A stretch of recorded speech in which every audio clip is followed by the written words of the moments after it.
نبی کریم صلی اللہ علیہ وسلم ارشاد فرماتے ہیں کہ ایک مومن، اس کی جان کی قیمت اس قدر ہے جس قدر کے کعبہ شریف کی عظمت، فضیلت، برتری، اہمیت اور فضیلت ہے، اس سے بھی بڑھ کر ایک بندہ مومن کی جو ایمان رکھتا ہے، جو اسلام قبول کیے ہوئے، اس کی جان کی اہمیت کس قدر ہے کہ اللہ تعالیٰ کا گھر ہے، سارے مسلمان وہاں پہ جا کے حج کرتے ہیں، عمرہ کرتے ہیں، اس کی طرف منہ کر کے نمازیں پڑھتے ہیں۔ اگر کسی اور طرف منہ کر کے نمازیں پڑھیں گے تو نماز قبول نہیں ہوگی۔ اہمیت ہے، بہت بڑی اہمیت ہے۔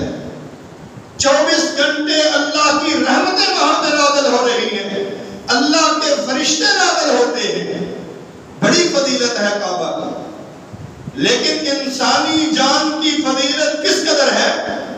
اللہ کے رسول صلی اللہ علیہ وسلم فرماتے ہیں کہ اس کعبہ سے بھی زیادہ۔ تو اگر کوئی انسانی جان کو تکلیف دے گا تو اللہ قبول کرے گا، اور خود اپنی جان کو کوئی تکلیف دے گا تو اللہ اس کو قبول کرے گا؟ ہرگز قبول نہیں کرے گا۔ کیوں؟ کہ اللہ نے انسان کو جو جان دی ہے وہ انسان کی اپنی نہیں ہے، بلکہ کس کی ہے؟ اللہ کی ہے۔ اللہ کی امانت میں تم خیانت نہیں کر سکتے،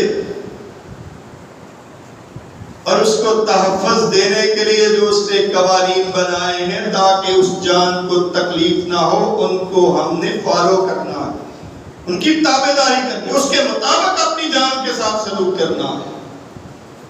تو اللہ تعالیٰ کے نبی صلی اللہ علیہ وسلم نے بہت سارے ایسے فرامین جاری کیے